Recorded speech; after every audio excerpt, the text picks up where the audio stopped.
Assalamualaikum warahmatullahi wabarakatuh. Saya Fadli Amran, Wali Kota Padang Panjang.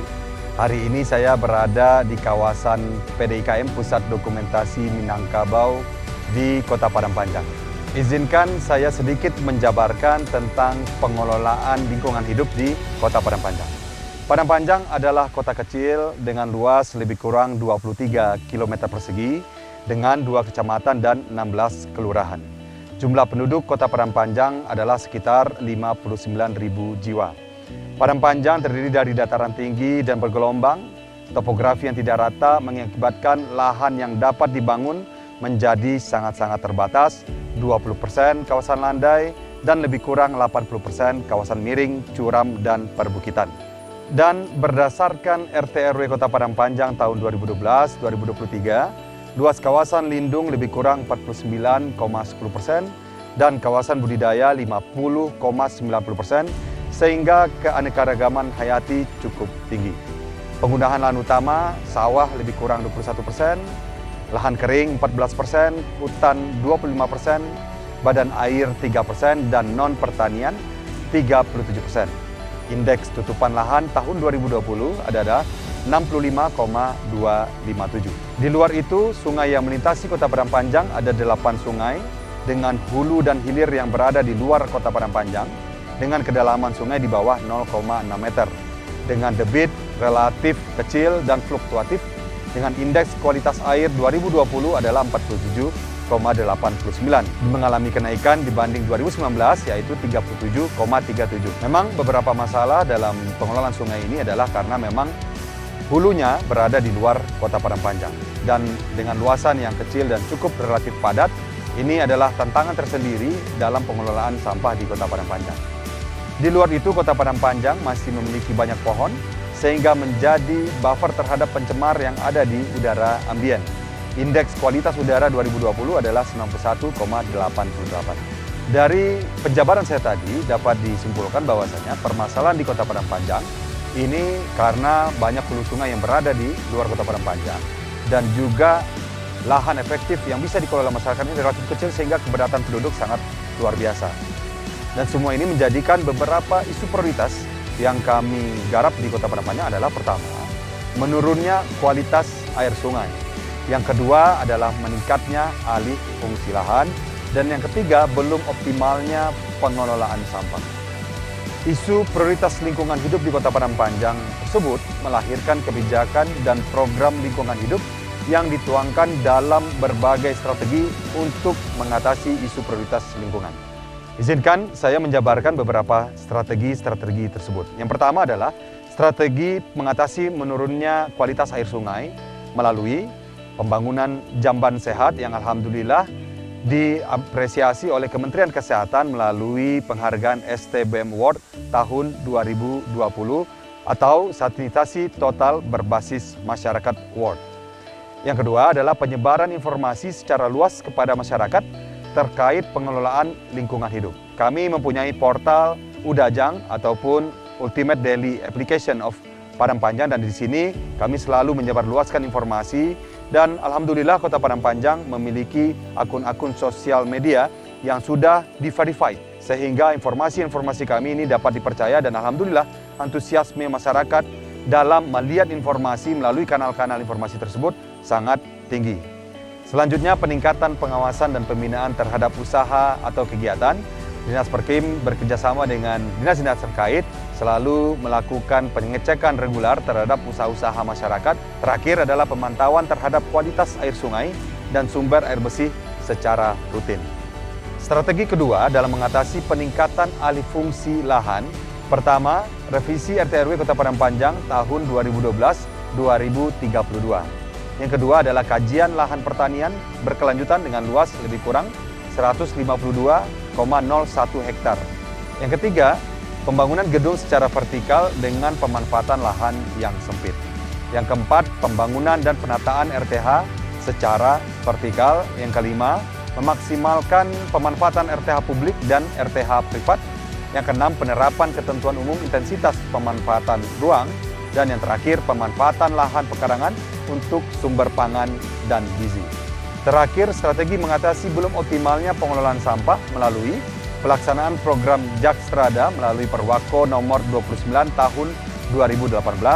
Yang kedua, pembinaan masyarakat serta penyebaran informasi dalam pengelolaan persampahan. Yang ketiga, penyediaan armada khusus untuk pelayanan di jalan-jalan sempit. Dan yang keempat adalah penyediaan armada khusus untuk pengangkutan sampah LB3 COVID-19.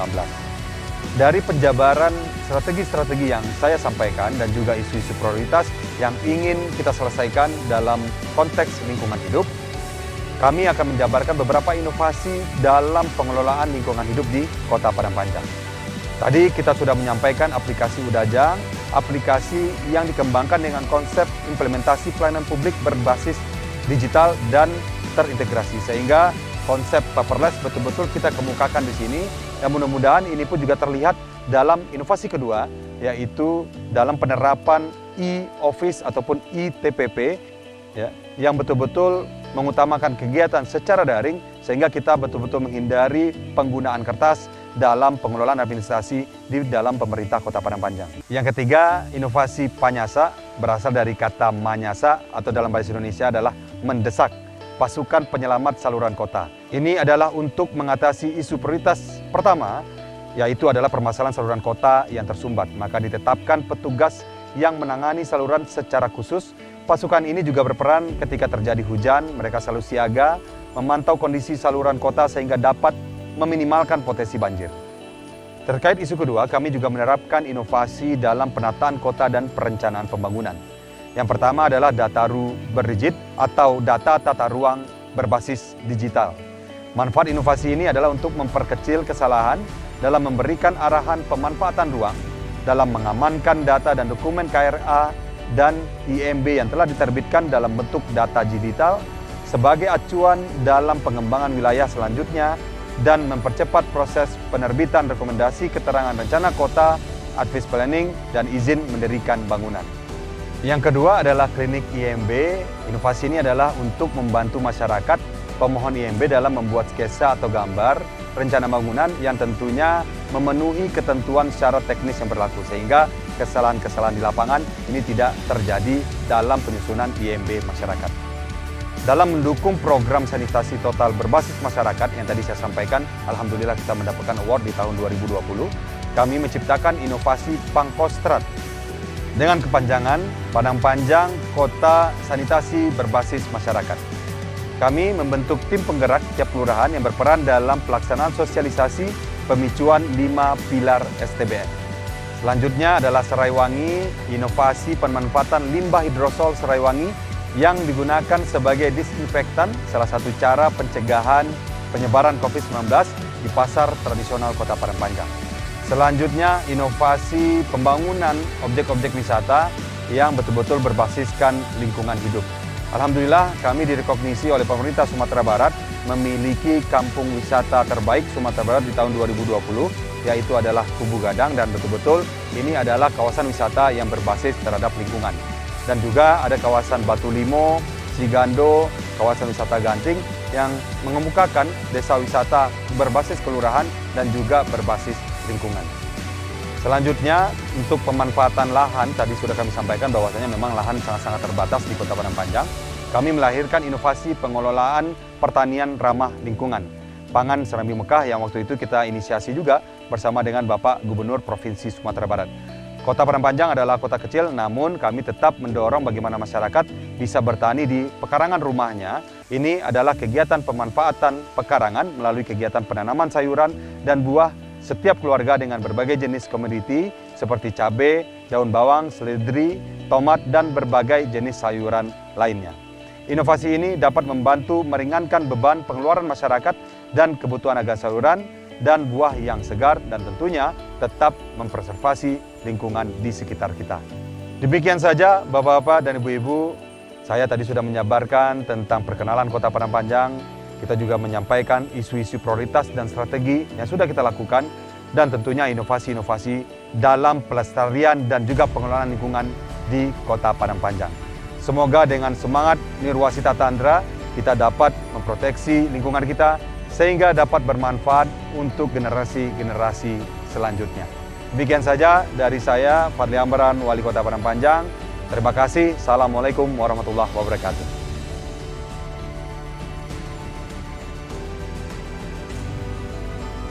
Bismillahirrahmanirrahim.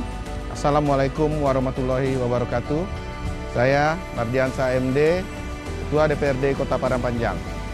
Untuk mewujudkan pembangunan Kota Padang Panjang yang ramah lingkungan, DPRD Kota Padang Panjang mendukung dan mengapresiasi program dan kegiatan untuk meningkatkan kualitas lingkungan di Kota Padang Panjang. Melalui pelaksanaan fungsi DPRD, yaitu dalam fungsi legislasi, kami telah menetapkan peraturan daerah dalam mendukung program lingkungan hidup Kota Padang Panjang. Seperti Peraturan Daerah Nomor 4 Tahun 2012 tentang perubahan atas Perda Kota Padang Panjang Nomor 10 Tahun 2010 tentang ketentraman dan ketertiban umum. Selanjutnya, Peraturan Daerah Nomor 2 Tahun 2013 tentang Rencana Tata Ruang Wilayah Kota Padang Panjang. Selanjutnya, Peraturan Daerah Nomor 8 Tahun 2013 tentang pengelolaan sampah rumah tangga dan sampah sejenis rumah tangga. Peraturan Daerah Nomor 2 Tahun 2014 tentang kawasan tanpa asap rokok dan kawasan tertib rokok.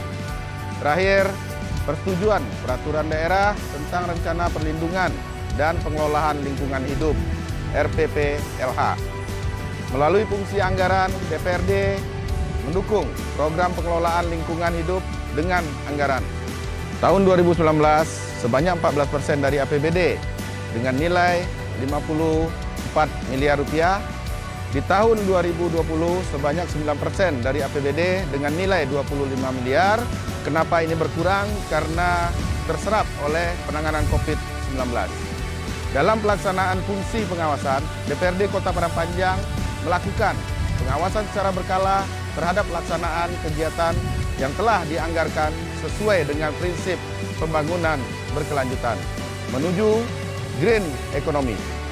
Dan insya Allah DPRD Kota Padang Panjang ke depannya COVID ini telah berlalu dan kita akan tetap memprioritaskan untuk mendukung program lingkungan hidup ini. Terima kasih. Assalamualaikum warahmatullahi wabarakatuh.